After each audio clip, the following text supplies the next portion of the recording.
কিয়ামতের পূর্বে আল্লাহ সুবহানাহু ওয়া তাআলা 10টি আলামত পৃথিবীতে দেখাবেন। 10টি আলামত পৃথিবীতে দেখানোর পরে আল্লাহ তাআলা কিয়ামত সংঘটিত করবেন। সুনান ইবনে মাজাহ 4055 নম্বর হাদিসের মধ্যে বিশ্বনবী জনাব মুহাম্মদুর রাসূলুল্লাহ সাল্লাল্লাহু আলাইহি ওয়াসাল্লাম কিয়ামতের পূর্বে 10টি আলামতের কথা বলেছেন। 10টি আলামতের মধ্যে অন্যতম আলামত হচ্ছে কিয়ামতের পূর্বে বেশি বেশি করে ভূমিকম্প তৈরি হবে। আমরা জানি না প্রতিদিন পৃথিবীর প্রান্ত প্রান্তে আজকে ভূমিকম্প হচ্ছে, ঠিক কিনা? সকালে একবার ভূমিকম্প, দুপুর বেলা একবার ভূমিকম্প, রাতের শুরুতে একবার ভূমিকম্প। গত বুধবারের রাতে 2টার দিকে ঢাকাতে ভূমিকম্প হয়েছে। অর্থাৎ আল্লাহ তাআলা ভূমিকম্প দিয়ে আপনাকে আমাকে সজাগ এবং সচেতন করছে। কিয়ামত চলে এসেছে, কিয়ামতের জন্য তুমি প্রস্তুতি গ্রহণ করো। গত জুমাতে আমি বলেছিলাম 21শে নভেম্বর যে ভূমিকম্প হয়েছে, আমাদের অনেকের শরীর পবিত্র ছিল না। বাস্তব নাকি অবাস্তব?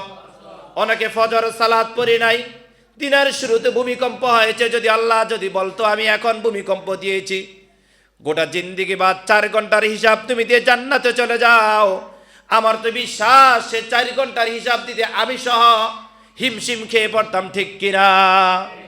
আল্লাহ তাআলার কাঠগড়ায় অপরাধী হিসাবে নিজেকে দাবি করতে হতো, নিজেকে পরিবর্তন করতে পারতাম না, নিজেকে আল্লাহ তাআলার কাছে স্পষ্টময় মানুষ হিসেবে আমি দাঁড়াতে পারতাম না। বলছিলাম কিয়ামতের পূর্বে যেই বড় বড় 10টি আলামত হবে, তার মধ্যে অন্যতম আলামত হচ্ছে ভূমিকম্প। ডানে ভূমিকম্প হবে, বামে ভূমিকম্প হবে, সামনে ভূমিকম্প হবে, পিছনে ভূমিকম্প হবে।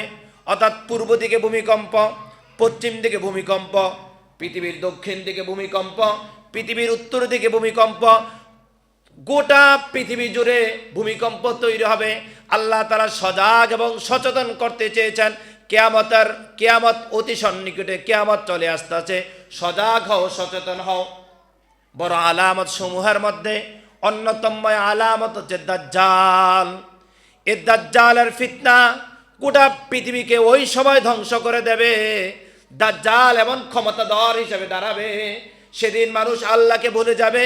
দাজ্জালকে সেদিন মানুষ আল্লাহ হিসেবে মনোনীত করবেন। চিৎকার দিয়ে বলছে নাউজুবিল্লাহ, উঁচু আওয়াজে বলছে নাউজুবিল্লাহ। এজন্য আল্লাহ তাআলার কাছে আমরা বলবো, আল্লাহুম্মা ইন্না নাউযু বিকা মিন আযাবিল কবর ওয়া নাউযু বিকা মিন আযাবি জাহান্নাম ওয়া নাউযু বিকা মিন ফিতনাতিল মাহইয়াই ওয়াল মামাত ওয়া নাউযু বিকা মিন ফিতনাতিল মাসীহিদ দাজ্জাল। আয় আল্লাহ তাআলা, দাজ্জালের ফিতনা থেকে তুমি আমাকে রক্ষা করো। দাজ্জালের পূর্বেই তুমি আমাকে কিয়ামত তার আগেই তুমি আমাকে কবরস্থ করো। কেননা দাজ্জাল যদি চলে আসে আর ওই সময় যদি ঈমানকে যদি শক্তভাবে যদি ধারণ যদি না করতে পারি, হতে পারে আমার ঈমান চলে যাবে, ঠিক কিনা? এজন্য আল্লাহ তাআলার কাছে ফরিয়াদ করব, আল্লাহ তাআলার কাছে আশ্রয় চাইব। আল্লাহ তাআলা আমাদেরকে দাজ্জালের ফিতনা থেকে, এই ভূমিকম্প থেকে আল্লাহ তাআলা আমাদেরকে ফরিয়াদ করুক, আল্লাহ তাআলা আমাদেরকে হেফাজত করুক। বলছি আল্লাহুম্মা আমিন। আমাদের কাছে প্রায় সময় একটি প্রশ্ন বারংবার আসে, দাজ্জাল দেখতে কেমন ছিল? দাজ্জাল দেখতে কেমন হবে? দাজ্জাল দেখলে আমরা কিভাবে চিনব? দাজ্জাল বলছিলাম ক্ষমতার বিশাল এক বহর নিয়ে সে আবির্ভাব হবে। দাজ্জাল দেখতে কেমন হবে তার কিছু টপিকস আমি আপনাদেরকে শোনাতে চাই। দাজ্জালের 1 নাম্বার পরিচয় হবে সে একজন পুরুষ হবে, অর্থাৎ পুরুষ মানুষ হিসাবে দাজ্জাল আবির্ভাব করবে। বলেন তো দাজ্জালের 1 নাম্বার পরিচয় কি? জোরে আওয়াজ দিয়ে বলি, মুখস্থ করতে হবে। দাজ্জালের 1 নাম্বার পরিচয় কি? পুরুষ মানুষ হিসাবে সে আবির্ভাব হবে। দাজ্জালের 2 নাম্বার পরিচয় হচ্ছে তার শরীরটা বৃহৎ আকার হবে, অর্থাৎ অনেক মোটা সোটা হবে। কি হবে? অনেক মোটা সোটা হবে। দাজ্জাল প্রথম পরিচয় তার পুরুষ আকৃতির হবে। দাজ্জালের 2য় পরিচয় হচ্ছে সে বৃহৎ আকারে মোটা সোটা হবে। দাজ্জালের 3য় নাম্বার পরিচয় হবে তার রং হবে লাল। তার চেহারার গঠন, তার শরীরের গঠন কি হবে? লাল বর্ণের হবে।